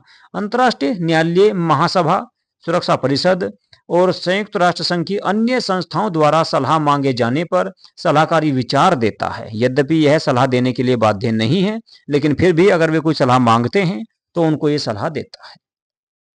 दूसरा, अंतर्राष्ट्रीय न्यायालय में 15 न्यायाधीश होते हैं। कितने भाई? 15 न्यायाधीश, याद रखना है। और एक मेंबर का कार्यकाल कितना होता है? 9 साल का, जो महासभा और सुरक्षा परिषद दोनों में पूर्ण बहुमत द्वारा निर्वाचित किए जाते हैं। इनका कार्य 9 वर्ष का होता है कार्यकाल, और परंतु कार्यकाल समाप्त होने पर वह पुनः दोबारा से भी चुने जा सकते हैं। तो अंतर्राष्ट्रीय न्यायालय में जो 15 न्यायाधीश होते हैं, कार्यकाल इनका 9 साल का होता है, लेकिन ये दोबारा से भी चुने जा सकते हैं, फिर से भी। 15 न्यायाधीशों में से 5 न्यायाधीश सुरक्षा परिषद के स्थायी सदस्यों के देशों के होते हैं। तो देखो, इन 15 में से 5 तो कौन होंगे? जो परमानेंट मेंबर हैं सुरक्षा परिषद के, कौन कौन है? चीन है, अमेरिका है, इंग्लैंड है, फ्रांस है, रूस है। ये जो 5 देश हैं, इनमें से तो एक न्यायाधीश पक्का आना ही है। इसके अलावा अंतर्राष्ट्रीय न्यायालय में किसी भी देश के 2/3, एक मिनट, तो 5 मेंबर तो आने आने हैं भाई पक्के, ठीक है, होते हैं। इसके अलावा 1/3 स्थानों के लिए प्रति 3 वर्षों के बाद चुनाव होते हैं। यानी कि जो 1/3 मेंबर होते हैं, और उनके लिए क्या होता है, जो 10 मेंबर रह गए, तो 10 मेंबरों के लिए प्रत्येक 3 वर्ष बाद चुनाव होता रहता है। अंतर्राष्ट्रीय न्यायालय में किसी भी देश के 2 न्यायाधीशों को एक साथ नहीं चुना जाता। यानी कि एक देश से केवल एक ही चुना जाएगा, उनके लिए भी चुनाव होता है। लेकिन जो 5 मेंबर होंगे शुरू के आपके स्थायी देशों से, वे वहीं से आते हैं। अंतर्राष्ट्रीय आपराधिक न्यायालय इसी के अंतर्गत काम करता है। महासभा की अनुशंसा पर 1 जुलाई 2002 में अंतर्राष्ट्रीय आपराधिक न्यायालय की स्थापना की गई, जिसका उद्देश्य अंतर्राष्ट्रीय मानवाधिकारों के गंभीर हनन को रोकना है। मानवाधिकार, जब मानव के अधिकारों का हनन होता है तो उनको रोकना इसका कार्य है। इस न्यायालय में 11 पुरुष और 7 महिलाएं सम्मिलित हैं। यह न्यायालय भी हेग में स्थित है। अमेरिका इस न्यायालय की स्थापना संबंधी संधि में शामिल नहीं है। अमेरिका ने कहा भाई मैं नहीं इसको मानने का, तो वो उससे बाहर हो गया था। चलिए जी आगे देखेंगे। अगला जो संस्था होगी हमारी वो होगी आपकी सचिवालय। सचिवालय संयुक्त राष्ट्र संघ का एक प्रशासनिक अंग है जिसका मुख्य प्रशासनिक अधिकारी महासचिव होता है। सुरक्षा परिषद की सिफारिश पर महासभा द्वारा महासचिव की नियुक्ति 5 वर्ष के लिए की जाती है। किसकी जो हो, सुरक्षा परिषद के सुझाव पर ही महासचिव की नियुक्ति की जाती है। तो महासचिव जो नियुक्त होगा वो भी सुरक्षा परिषद की ही सलाह पे होगा। सुरक्षा परिषद में जो 15 देश होते हैं, 5 परमानेंट और 10 अस्थायी, इसकी नियुक्ति 5 वर्ष के लिए की जाती है। संयुक्त राष्ट्र सचिवालय संयुक्त राष्ट्र का स्थायी अंग माना जाता है या अंग है भाई। इसका मुख्यालय भी कहां पर है? न्यूयॉर्क, अमेरिका में है। सचिवालय को 8 विभागों में बांटा गया है। प्रत्येक विभाग का अध्यक्ष एक उप सचिव होता है। उप सचिव की नियुक्ति महासचिव के द्वारा की जाती है, जो जनवरी 1955 से 7 अवर सचिवों की नियुक्ति भी की जाने लगी। शुरुआत में केवल आपके क्या होता था, 8 उप सचिव नियुक्त किए जाते थे, लेकिन अब क्या होने लगे, अब अवर सचिव भी नियुक्त किए जाने लगे। कब से? जनवरी 1955 से 7 अवर सचिवों की नियुक्ति भी की जाती है। चलिए जी आगे देखेंगे। सिर्फ न्यायालय नहीं, अगर बात करें संयुक्त राष्ट्र संघ की तो ये एक न्यायालय मुख्यालय नहीं, संयुक्त राष्ट्र संघ की एजेंसियां एक वैश्विक नेटवर्क के रूप में काम करती है। कैसे? संयुक्त राष्ट्र प्रणाली में कई विशेष एजेंसियां, फंड और कार्यक्रम शामिल हैं जो विशिष्ट क्षेत्रों में काम करते हैं। जैसे मान लो WHO है। WHO ये विश्व स्वास्थ्य संगठन वैश्विक सार्वजनिक स्वास्थ्य के बारे में कार्य करता है। इसके अलावा देखा जाए आपका क्या है, UNHCR संयुक्त राष्ट्र उच्चायुक्त, इसको कहा जाता है शरणार्थियों के लिए संयुक्त राष्ट्र उच्चायुक्त। ये क्या करता है? शरणार्थियों की सुरक्षा करता है। जैसे मान लो शरणार्थी मतलब एक देश से दूसरे देश में भाग के चले गए, जैसे मान लो भारत में बांग्लादेशी आ रहे हैं, म्यांमार के आ रहे हैं, तो ऐसे लोगों की सुरक्षा करना भी इसका कार्य है। तो ऐसे ही कोई देश उसको जो है अपने देश से निकाल नहीं सकता। ठीक है, उसके बारे में भी क्या है, एक आपका UNHCR दिया गया है, ये आपका सलाह देता है, उसमें ये सहायता करता है। इसके अलावा यूनिसेफ है, संयुक्त राष्ट्र बाल कोष, ये दुनिया भर के बच्चों के अधिकारों और कल्याणों की बात करता है। इसके अलावा अगर बात करें संयुक्त राष्ट्र शैक्षिक, वैज्ञानिक एवं सांस्कृतिक संगठन, जिसको यूनेस्को के नाम से भी जाना जाता है, शिक्षा, विज्ञान और संस्कृति के बारे में ये अपने सुझाव देता है और काम करता है। यूनेस्को में भारत की भी अगर बात करें तो भारत की भी लगभग आपके 50 के आसपास में साइट है, स्थल हैं जो इसमें शामिल हो चुके हैं। इसके बाद UNDP की बात करें तो संयुक्त राष्ट्र विकास कार्यक्रम, ये क्या करता है? गरीबी उन्मूलन और सतत विकास के लिए अपना योगदान प्रदान करता है। ठीक है भाई, तो ये कुछ और भी इसकी एजेंसियां हैं जो 6 अंगों के अलावा जो और भी पूरे विश्व में कार्य करती हैं। इनमें से कुछ महत्वपूर्ण हैं, उनको देख लेते हैं भाई। कुछ या अन्य प्रमुख अंतर्राष्ट्रीय संगठन कौन कौन से हैं उनको देखेंगे। सबसे पहले बात करेंगे विश्व बैंक की। विश्व बैंक की अगर बात करें तो दूसरे विश्व युद्ध के तुरंत बाद 1944-45 में विश्व बैंक की स्थापना औपचारिक रूप से की गई थी। इस बैंक की गतिविधियां प्रमुख रूप से विकासशील देशों से संबंधित है, यानी कि ये क्या करता है? उन देशों को पैसा देता है, फंड देता है, ब्याज पे पैसा देता है, बहुत कम दर पे। यह बैंक मानवीय विकास, शिक्षा और स्वास्थ्य, कृषि, ग्रामीण विकास जैसे कि सिंचाई और ग्रामीण सेवाओं, पर्यावरण सुरक्षा, प्रदूषण में कमी लाने के लिए नियमों का निर्माण और उन्हें लागू करना, आधारभूत संरचना जैसे मान लो सड़कें बनाना है, शहरों का विकास करना है, बिजली लानी है, सुशासन की बात करें कदाचार का विरोध रोकना और विधिक संस्थाओं का विकास करना। कदाचार मतलब के भ्रष्टाचार को रोकना। इसके अलावा विधिक संस्थाओं, जो कानूनी संस्थाएं हैं, उनके विकास करने के लिए क्या करती है? पैसा देने के लिए एक तरह से मंच है। इसमें क्या होता है कि इसमें दुनिया के जो भी महत्वपूर्ण देश हैं, अमीर देश हैं, उन सब का पैसा होता है, फंड देते हैं इसको, और ये आपका विश्व बैंक फिर क्या करता है? उस पैसे को आपका क्या करता है? गरीब देशों को देता है ताकि वे अपने क्षेत्र के जो है अपने क्षेत्र का विकास कर सकें, अपने देश का विकास कर सकें, अपने देश के नागरिकों का विकास कर सकें। जैसे मान लो शिक्षा देना, स्वास्थ्य, कृषि है, ग्रामीण विकास है, तो उन सब के बारे में जो है उन सब के लिए सरकार जो है विश्व बैंक उनको पैसा देता है। लेकिन बाद में पैसा वापस करना होता है जब उनका जो है कार्य हो जाता है। लेकिन कुछ देशों को ये पैसा ऐसे भी देता है कि वो जो है उनसे वापस नहीं लिया जाता, जो बहुत ज्यादा गरीब होते हैं, या किसी देश में कोई आपदा आ जाती है, गंभीर संकट आ जाता है, तो उस देश में परमानेंट उनको पैसा दे देता है। विश्व व्यापार संगठन, ये दूसरा संगठन है भाई, इसके बारे में बात करेंगे। इसकी स्थापना 1995 में journal agreement on trade and tariff के उत्तराधिकारी के रूप में की गई। यह संगठन अंतर्राष्ट्रीय व्यापार के नियमों को तय करता है। इसके सदस्य देशों की संख्या बात करें तो 194। ये याद रखना भाई आपको, स्थापना कब हुई थी? WTO भी इसको कहा जाता है भाई, WTO के नाम से भी इसको जाना जाता है, वर्ल्ड ट्रेड ऑर्गेनाइजेशन, विश्व व्यापार संगठन। स्थापना 1995 में की गई और इसमें कुल देशों की संख्या कितनी है? 194। ये दुनिया में जो भी देश आपस में व्यापार करते हैं एक दूसरे के साथ, तो उसके बारे में क्या करता है? ये संधि करता है, उनके लिए नियम कानून बनाकर तय करके देता है।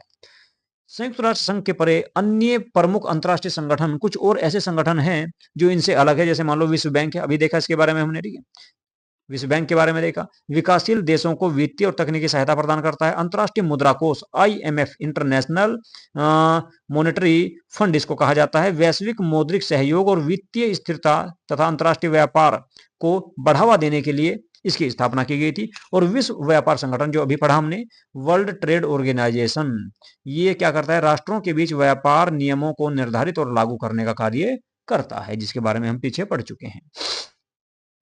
ठीक है जी। अब देखेंगे एमनेस्टी इंटरनेशनल। ये क्या है भाई? एमनेस्टी इंटरनेशनल एक स्वयंसेवी संगठन है, यानी कि एक तरह से कह सकते हैं एनजीओ है ये आपका। यह पूरे विश्व में मानवाधिकारों की रक्षा के लिए अभियान चलाता है। मानव के जो अधिकार होते हैं, ताकि जो है किसी व्यक्ति के साथ में कोई भी आपका या उसके अधिकारों का हनन ना किया जा सके या उसको सताया ना जा सके। यह संगठन मानवाधिकारों से जुड़ी रिपोर्ट तैयार करता है और उनको प्रकाशित भी करता है। सरकारों को यह रिपोर्ट हमेशा प्रतिवर्ष प्रतिकर्ष सी लगती है, क्योंकि एमनेस्टी का अधिक बल सरकारों द्वारा किए जा रहे दुर्व्यवहार पर होता है, इसलिए कुछ सरकारें इसका विरोध भी करती हैं। जबकि यह रिपोर्ट मानवाधिकारों से संबंधित अनुसंधान और तरफदारी में बड़ी महत्वपूर्ण भूमिका निभाती है। इसके बाद अंतर्राष्ट्रीय आणविक ऊर्जा एजेंसी, ये क्या है भाई? अंतर्राष्ट्रीय आणविक ऊर्जा एजेंसी की बात करें तो इंटरनेशनल एटॉमिक एनर्जी एजेंसी इसको कहा जाता है। इसका गठन किया गया था 1957 में। इस संगठन में परमाणविक ऊर्जा के शांतिपूर्वक उपयोग को बढ़ावा देने और सैन्य उद्देश्यों में इसके प्रयोग को रोकने की कोशिश करना है, ताकि देश ज्यादा परमाणु हथियार ना बना सके। तो अंतर्राष्ट्रीय आणविक ऊर्जा एजेंसी जो है परमाणु हथियारों पर एक तरह से रोक लगाने का कार्य करती है। इसके बाद ह्यूमन राइट वॉच, ये क्या है भाई? यह भी मानवाधिकारों की रक्षा और उनसे संबंधित अनुसंधान करने वाला एक अंतर्राष्ट्रीय स्वयंसेवी संगठन है। यह अमेरिका का सबसे बड़ा अंतर्राष्ट्रीय मानवाधिकार संगठन भी है। फिर अंतर्राष्ट्रीय मुद्रा कोष, अभी पीछे देखा था इसके बारे में। अंतर्राष्ट्रीय मुद्रा कोष की स्थापना की बात करें तो दिसंबर 1945 में की गई। इस संगठन ने शीत युद्ध के पश्चात से विश्व अर्थव्यवस्था के क्षेत्र में महत्वपूर्ण भूमिका निभाई है। यह वैश्विक स्तर पर वित्त व्यवस्था की देखरेख और मांगे जाने पर वित्तीय और तकनीकी सहायता उपलब्ध कराता है। अब शीत युद्ध के बाद एक बदलती दुनिया में सुधार की आवश्यकता, उसके बारे में थोड़ी सी बात कर लेते हैं। देखिए भाई, विश्व युद्ध आपका जो पहला विश्व युद्ध था वो 1945 में समाप्त हुआ। 1945 के बाद इसके समाप्त होते ही एक नया युद्ध शुरू हुआ, जिसे शीत युद्ध के नाम से जाना जाता है। शीत युद्ध या कोल्ड वार इसको कहा जाता है। इसमें आपका युद्ध तो नहीं हुआ, लेकिन युद्ध जैसे हालात बने रहे। युद्ध कभी नहीं हुआ, लेकिन युद्ध जैसे हालात बने रहे, उसी को शीत युद्ध कहा जाता है। इसमें केवल जुबानी युद्ध होता था, एक दूसरे को धमकी देते थे, एक दूसरे को मारने के लिए हथियार बनाते थे, लेकिन किसी को मारा नहीं है, ना ही आपस में लड़े हैं। तो दो महाशक्तियां इसमें देखने को मिलती हैं। दो महाशक्तियां कौन कौन सी? एक तरफ थे आपके पश्चिमी देश। पश्चिमी देश का प्रमुख था कौन? यूएसए, यानी कि अमेरिका। एक तरफ थे पूर्वी यूरोप के देश। पूर्वी यूरोप के देश की तरफ कौन आ गया? इसकी तरफ था भाई आपका यूएसएसआर। यूएसएसआर इसको कहा गया। पहले चैप्टर में हम लोगों ने पढ़ा था ये। कुल 50 देशों के बीच में संघर्ष चल रहा था। बाकी देश इन सबसे अलग थे, जिन्हें तीसरी दुनिया के नाम से जाना जाता था। मुख्य खतरा क्या था? कि राज्यों के बीच कहीं आपस में युद्ध ना हो जाए। एक महाशक्ति के बाद फिर क्या हुआ? जो आज का जो विश्व है, उसके बाद फिर एक महाशक्ति बनी कौन? यूएसए। यूएसएसआर 1991 में जब यूएसएसआर का विघटन हो गया, तो उसके बाद क्या हुआ कि यूएसए जो था एक महाशक्ति के रूप में उभरा। लेकिन 2001 के बाद इसका भी पतन हुआ। फिर अब क्या हुआ? अब पूरा विश्व जो है बहुध्रुवीय बन चुका है, यानी कि बहुत सारे देशों के पास आज शक्ति है। जैसे मान सकते हैं रूस है, अमेरिका है, भारत है, चीन है, जापान है, ऑस्ट्रेलिया है, ब्राजील है, दक्षिण अफ्रीका है। तो बहुत सारे देश ऐसे हैं जो आज के समय शक्तिशाली देश बन चुके हैं और परमाणु संपन्न भी हैं। कुल अगर बात करें वर्तमान में तो 193 देश हैं। इनमें से 7-8 देश ऐसे बन चुके हैं फिलहाल, जो एक बड़ी शक्ति के रूप में चुनौती दे रहे हैं। नई चुनौतियां क्या है फिलहाल वर्तमान में? आतंकवाद सबसे बड़ी चुनौती है, गृह युद्ध, आपस में जो लड़ाई होती है, ठीक है, एक दूसरे के खिलाफ धर्म जाति को लेकर, और जलवायु परिवर्तन सबसे बड़ी चुनौती मानी जा रही है। सोवियत संघ के विघटन के बाद दुनिया नाटकीय रूप से बदल गई और कई लोगों का मानना है कि संयुक्त राष्ट्र को इन नई वास्तविकताओं के अनुकूल होने वाले सुधार की आवश्यकता है। ऐसा मानना है कि भाई आज जो दुनिया में समस्या है आतंकवाद की, गृह युद्ध की, जलवायु परिवर्तन की, इससे निपटने के लिए यूएनओ को कार्य करना चाहिए, कठोर कदम उठाने चाहिए। शीत युद्ध के बाद विश्व की बदलती परिस्थिति के बारे में डिटेल से देखते हैं। शीत युद्ध के दौर में संयुक्त राष्ट्र संघ की कार्यप्रणाली में तत्कालीन विश्व राजनीति की वास्तविकताएं झलकती थी, किंतु शीत युद्ध के पश्चात विश्व राजनीति में महत्वपूर्ण परिवर्तन हुए, जिनमें से कुछ प्रमुख मैं आप लोगों के सामने लेकर आया हूं। जैसे सोवियत संघ का विघटन हो गया। दूसरा, अमेरिका में विश्व सबसे शक्तिशाली देश बनकर उभरा। इसके अलावा सोवियत संघ के उत्तराधिकारी के राज्य जैसे रूस तथा अमेरिका के बीच में संबंध सहयोगात्मक हो गए, यानी कि ये एक दूसरे के साथ मिलकर कुछ समय तक इन लोगों ने कार्य किया। चीन और भारत तेजी से महाशक्ति बनने की दिशा में अग्रसर हो रहे हैं। फिलहाल वर्तमान में चीन एक बड़ी शक्ति बन चुका है और उसी के पीछे पीछे बात करें तो भारत भी चल रहा है एक बड़ी शक्ति के रूप में। एशिया की अर्थव्यवस्था अप्रत्याशित दर से विकसित या विकास कर रही है। एशिया महाद्वीप जो है, जिसमें भारत, पाकिस्तान, चीन, अमेरिका, रूस का भी कुछ क्षेत्र है, तो ये जो एशिया का क्षेत्र है, यहाँ की इकोनॉमी बहुत तेजी से आपकी जो है आगे बढ़ रही है। संयुक्त राष्ट्र संघ में कई नए देश शामिल हुए जो सोवियत संघ से स्वतंत्र हुए देश या पूर्वी यूरोप के भूतपूर्व साम्यवादी देश हैं, जिसमें यूक्रेन भी शामिल है, कजाकिस्तान, तजाकिस्तान, तुर्कमेनिस्तान, बहुत सारे देश ऐसे हैं जो यूएनओ में शामिल हुए। जनसंहार, गृह युद्ध, जातीय संघर्ष, आतंकवाद और परमाणु प्रसार, जलवायु परिवर्तन तथा पर्यावरण ह्रास, महामारी जैसी समस्याएं विश्व के सामने चुनौतियों की एक नई श्रृंखला के रूप में मौजूद हुई है।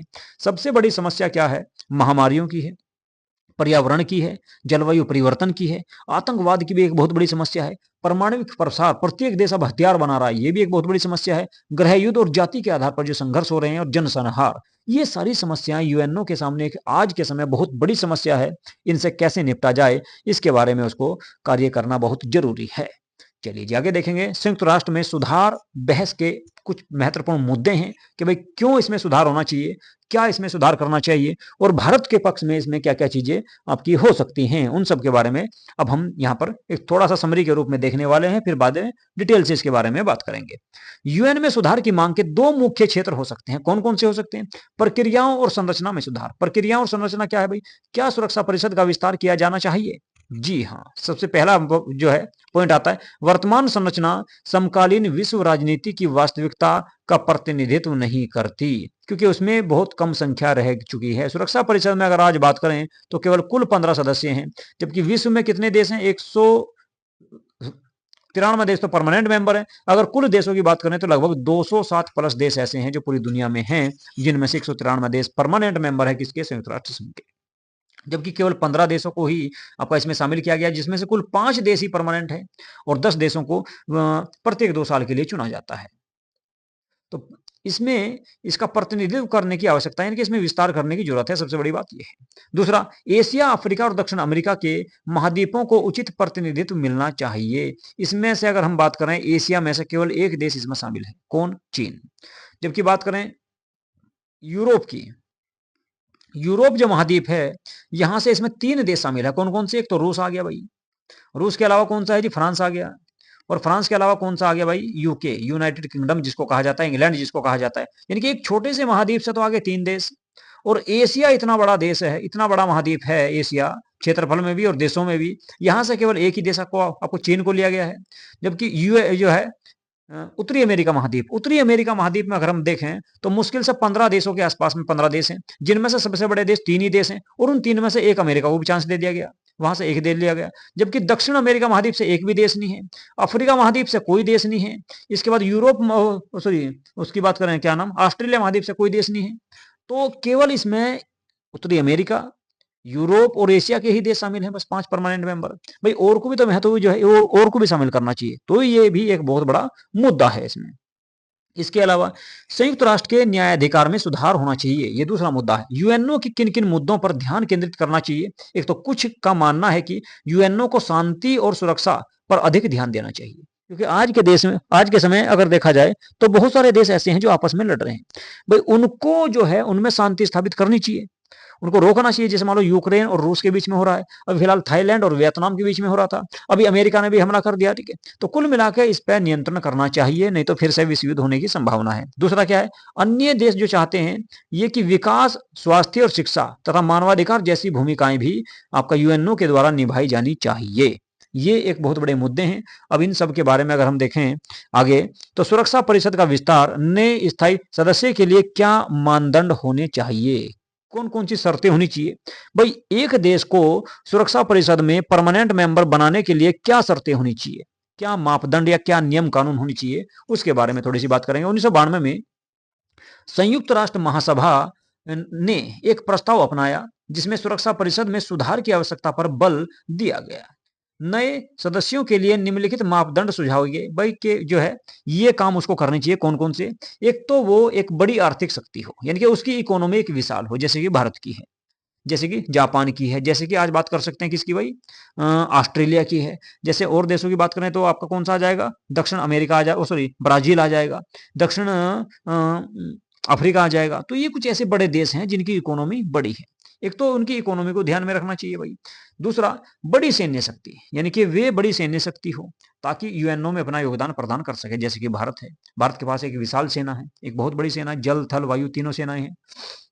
दूसरा, संयुक्त राष्ट्र में बजट में बड़ा योगदान, यानी कि संयुक्त राष्ट्र में पैसा भी देता हो भाई वो, ठीक है। बस यहीं आके भारत थोड़ा सा कमजोर है। भारत पैसा दे रहा है लेकिन एक बड़ा जो है बड़ी रकम नहीं दे पाता, जो चाइना या अमेरिका और रूस वगैरह दे रहे हैं। इसके बाद आबादी के लिहाज से एक बड़ा देश हो, ये तो भारत है ही। आबादी के लिहाज से देखो यहाँ पे बना रखा, भारत एक बहुत बड़ा देश है, पूरी दुनिया में पहले नंबर पे है। इसके बाद लोकतंत्र और मानवाधिकारों का सम्मान करने वाला देश हो, जो पहले भी बताया था, तो ये भी सीधी सी बात है भारत करता है।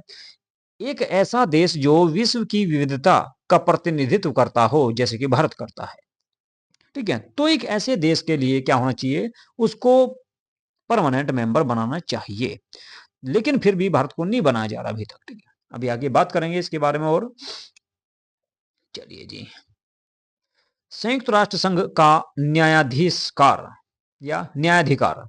संयुक्त राष्ट्र संघ की स्थापना के 60 वर्ष पूरे होने के संदर्भ में 2005 में सभी सदस्य देश एकत्रित हुए तथा संयुक्त राष्ट्र संघ को अधिक प्रभावशाली बनाने के लिए निम्नलिखित उपाय करने का फैसला लिया गया। कौन कौन से भाई, शांति संस्थापक आयोग का गठन किया जाए। एक तो ये कहा गया कि भाई यूएनओ में एक शांति संस्थापक आयोग की स्थापना करनी अनिवार्य है। दूसरा, इस बात को स्वीकृति दी गई कि यदि कोई राष्ट्र अपने नागरिकों को अत्याचार से बचाने में असफल रहता है तो विश्व जाति इसका उत्तरदायित्व ले। मान लो किसी देश में कोई देश ऐसा है कि अपने देश के नागरिकों को नहीं बचा पा रहा, जैसे मान लो पाकिस्तान है।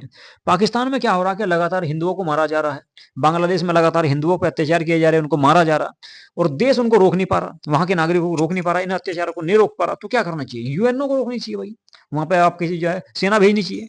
तो ये जो है विश्व जाति इसका उत्तरदायित्व ले, यानी कि विश्व को उस पर जो है क्या करना चाहिए, कार्रवाई करनी चाहिए। मानवाधिकार परिषद की स्थापना 19 जून 2006 से सक्रिय एवं सहशास्त्री विकास लक्ष्य को प्राप्त करने में सहमति भी इस प्रस्ताव में रखी गई। प्रत्येक प्रकार के आतंकवाद की निंदा की जाए, कैसा भी आतंकवाद हो। एक लोकतंत्र कोष का गठन किया जाए।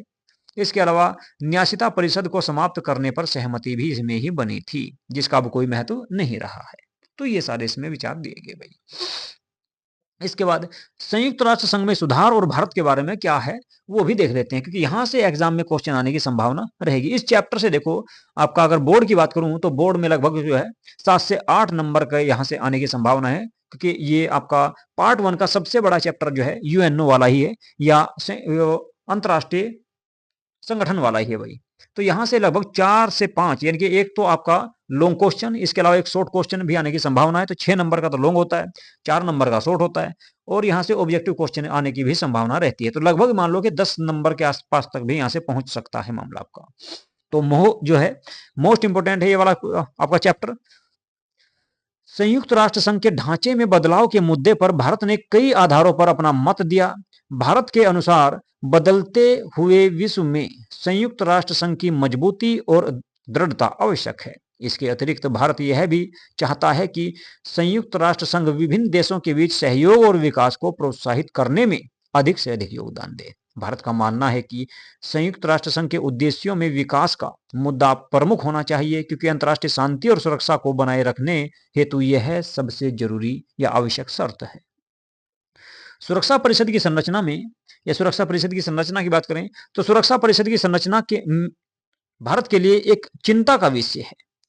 भारत सुरक्षा परिषद का अस्थायी और स्थायी दोनों सदस्य संख्यों में वृद्धि कराना चाहता है या वकालत करता है। भारत का कहना है भाई कि 5 तो परमानेंट है और 10 अस्थायी हैं, इन सबको बढ़ाना चाहिए। भारत का कहना है कि इसमें भी संख्या बढ़ाओ और इसमें भी संख्या बढ़ाओ, यानी कि कुल मिलाकर आपका जो है ये 5 स्थायी हैं इसकी भी संख्या बढ़ाओ और अस्थायी मेंबरों की भी संख्या बढ़ाओ, तभी तो जो है बहुत सारे देशों को कुछ अधिकार मिलेंगे, ये भारत का कहना है। संयुक्त राष्ट्र संघ की आम सभा में सदस्यों की संख्या में अधिक वृद्धि हुई, जबकि सुरक्षा परिषद की संख्या यथावत बनी रही। भारत ने क्या, सॉरी, संयुक्त राष्ट्र संघ ने क्या करा, आम सभा के सदस्यों की संख्या तो बढ़ा दी, लेकिन जिसकी मांग चल रही थी सबसे ज्यादा सुरक्षा परिषद की, उसमें संख्या नहीं बढ़ाई अभी तक भी। अतः भारत का तर्क है कि परिषद का विस्तार करने पर ही वह अधिक प्रतिनिधि मूलक होगी और विश्व जाति का समर्थन भी अधिक इसमें मिलेगा। फिर साथ ही एक महत्वपूर्ण तथ्य यह भी है कि संयुक्त राष्ट्र की आम सभा में ज्यादातर विकासशील सदस्य देश हैं। इस कारण सुरक्षा परिषद के निर्णयों में इनका भी बहुमत सुनना चाहिए, क्योंकि इन निर्णयों का प्रभाव इन देशों पर भी पड़ता है। ये बात सही है भाई, इनको भी तो जो है इसमें शामिल करो, जो विकासशील देश हैं उनका भी नंबर आना चाहिए बेचारों का। एक स्थायी सीट के लिए भारत की दावेदारी क्या क्या है, भारत का जो है कौन कौन सी शर्तें पूरी करता है, उनके बारे में देख लेंगे भाई। देखो, सबसे पहली बात की गई थी कि एक विशाल जनसंख्या होनी चाहिए, तो पूरी दुनिया में पहला नंबर जनसंख्या में भारत का है और पूरी दुनिया की आबादी का 1/5वां, यानी कि पूरी दुनिया में मान लो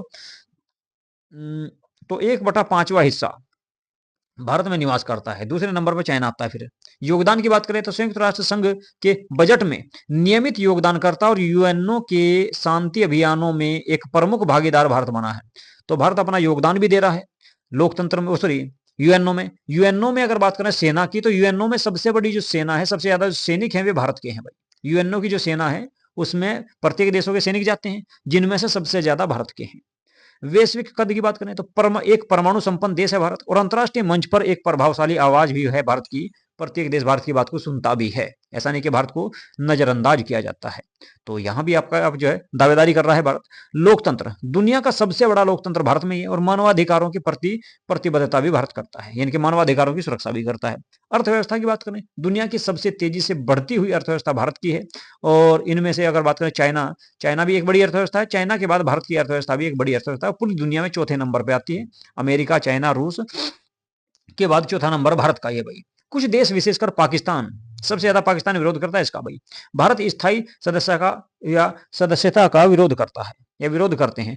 वीटो शक्ति वाले 5 देशों के बीच भी इस पर आम सहमति नहीं है, क्योंकि मैंने आपको बताया कि चीन जो है हमेशा भारत का विरोध करता है, जबकि अमेरिका ने, रूस ने, जर्मनी ने, फ्रांस ने, यूके ने, ये सब जो है भारत का सपोर्ट करते हैं, लेकिन चाइना सपोर्ट नहीं करता, वीटो शक्ति का इस्तेमाल करते हैं। तो ये सबसे बड़ी समस्या है, जबकि भारत जो है लगभग सभी शर्तों को आज पूरी कर रहा है। जब भी इसमें संशोधन होगा तो भारत को परमानेंट सीट जरूर दी जाएगी, ठीक है। चलिए जी, लेकिन वो देखते हैं कब होगा, अभी तक तो नहीं दी गई है। अब बात करें एक ध्रुवीय विश्व में संयुक्त राष्ट्र की भूमिका क्या है, इसका महत्वपूर्ण योगदान क्या रहा, उसके बारे में देख लेते हैं भाई। शीत युद्ध की समाप्ति के बाद क्या संयुक्त राष्ट्र संघ एक महाशक्ति बना? संयुक्त राज्य अच्छा, संयुक्त राष्ट्र संघ एक महाशक्ति या संयुक्त राज्य अमेरिका को संतुलित कर सकता है। देखिए, सबसे बड़ी बात करें तो यूएनओ जो है, संयुक्त राष्ट्र संघ जो है, इसके पास एक वित्तीय शक्ति है, बहुत बड़ी मात्रा में पैसा है। अमेरिका यूएनओ के बजट में सबसे बड़ा योगदान करता है, अमेरिका सबसे ज्यादा पैसा देता है भाई यूएनओ में। इसीलिए यूएनओ में सबसे ज्यादा बात भी किसकी, यूएसए की ही मानी जाती है। आप देख सकते हैं यहाँ पर ये पूरा जो बजट दिखाया गया आपका, किसका दिखाया गया है, यूएनओ का, सॉरी, यूएसए का, यानी कि संयुक्त राज्य अमेरिका का सबसे ज्यादा पैसा यही देता है।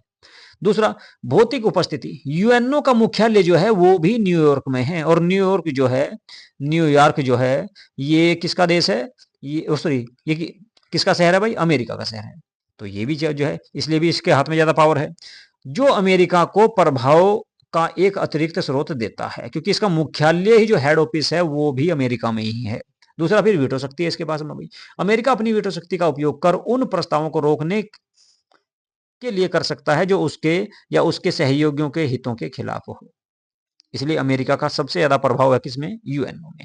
हालांकि संयुक्त राष्ट्र संघ एक मंच है जहां अमेरिका और अन्य देश वैश्विक मुद्दों पर चर्चा और बहस कर सकते हैं। यह अभी भी विश्व राय को आकार देने में एक महत्वपूर्ण भूमिका निभाता है। कौन? यूएनओ। ऐसा नहीं कि अमेरिका की ही चलती है, लेकिन अमेरिका की सबसे ज्यादा प्रभाव रहता है इसमें, क्योंकि पैसा भी ज्यादा दे रहा, मुख्यालय इसका वहीं से है, वीटो शक्ति भी इसके पास में है। अब कुछ और थोड़ी सी बात कर लेते हैं इसके बारे में। सारांश देख रहे थे भाई। आवश्यकता से उत्पन्न सुधार की प्रतिक्रिया। अनिवार्य मंच। अंतरराष्ट्रीय संगठन विशेष रूप से संयुक्त राज्य या संयुक्त राष्ट्र एक परस्पर जुड़ी हुई दुनिया में वैश्विक सहयोग के लिए अपरिहार्य हो गए, यानी कि जरूरी हो गए हैं कुल मिलाकर। तो अगर हम बात करें यूएनओ की, तो यूएनओ सभी देशों के लिए आज के टाइम में जरूरी हो गया, क्योंकि यहां पर जो है लगभग 193 देश परमानेंट मेंबर हैं और कुछ इसके अस्थायी मेंबर भी हैं भाई, ठीक है। तो इस तरह से अगर हम बात करें तो इसकी जरूरत बहुत ज्यादा है, क्योंकि एक विश्व के सभी देशों को एक मंच पर लेकर आता है। 1945 की विरासत। संयुक्त राष्ट्र की संरचना विशेष रूप से सुरक्षा परिषद दूसरे विश्व युद्ध के बाद की शक्ति वास्तविकताओं को दर्शाती है, जो आज पुरानी हो चुकी है। वैधता और संकट की बात करें तो 21वीं सदी की चुनौतियों का प्रभावी ढंग से सामना करने और अपनी प्रासंगिकता बनाए रखने के लिए संयुक्त राष्ट्र संघ को महत्वपूर्ण सुधारों से गुजरना होगा, क्योंकि आज एक बहुत जो है पूरे विश्व में अगर बात करें 21वीं सदी में बात करें तो सबसे बड़ी चुनौती है भाई, इसमें सुधार होना बहुत जरूरी है। यूएनओ में अगर सुधार नहीं होगा, क्योंकि 1945 में इसका गठन किया गया था, और ये मान लो कि आपके 55 साल तो पीछे हो गए, और अगर बात करें अभी 2026 चल रहा है, 2026 अभी ये चल रहा है, तो 11 एक तो यह हो गया, इसके बाद आपका 5 और 3 8, यानी कि 81 साल हो चुके जब ये संगठन बना था, और उस समय से ही इसमें कुल 15 मेंबर हैं सुरक्षा परिषद में, जबकि आज 81 साल हो चुके, तो इसमें बढ़ाने की जरूरत है भाई, इसमें सुधार करने की बहुत जरूरत है। भारत की भूमिका की बात करें, भारत जैसे उभरते देश इन सुधारों की मांग में सबसे आगे हैं, जो एक अधिक न्यायसंगत और प्रतिनिधि वैश्विक व्यवस्था की वकालत कर रहे हैं। ये एक बहुत बड़ी समस्या है। भारत को भाई इसमें जो है परमानेंट मेंबर बनाना अनिवार्य है, क्योंकि भारत जो है सभी शर्तों को लगभग पूरी कर रहा है, और 81 साल पहले संगठन बना था, तो आज इसमें सुधार की आवश्यकता है। ये आप इसमें लिख सकते हो एग्जाम में, कि एक अनिवार्य मंच है, 1945 की विरासत है, और वैधता का संकट है, और भारत की भूमिका इसमें महत्वपूर्ण होनी चाहिए। ठीक है, तो ये पूरा चैप्टर था आपका भाई अंतरराष्ट्रीय संगठन वाला। तो अंतरराष्ट्रीय संगठन को लेकर जितने भी इसमें टॉपिक दिए गए थे, वे सारे के सारे मैंने आपके करा दिए हैं। इस चैप्टर से मैंने इस चैप्टर में कुछ भी आपका नहीं छोड़ा, जो भी कुछ था वो सारा मैंने आपका इसमें करा दिया है, विस्तार से आपको बताया है, समझाया। यदि कोई चीज, कोई टॉपिक आपकी समझ में नहीं आया फिर भी, तो आप कमेंट बॉक्स में मुझे जरूर बता दें। कोई समस्या है तो उसका समाधान मैं आपके करने का प्रयास जरूर करूंगा। और यदि आप लोगों ने हमारे यूट्यूब चैनल को सब्सक्राइब नहीं किया है, तो प्लीज़ हमारे यूट्यूब चैनल को सब्सक्राइब अवश्य जरूर कर लें, और भाई वीडियो को लाइक तथा शेयर भी जरूर कर दिया करो, और हो सके तो जो है दूसरे बच्चों के पास भी भेज दो, ताकि एग्जाम से पहले वे भी इसको देख लें। चलिए यहीं पर करूँगा आज की क्लास को समाप्त। नमस्कार।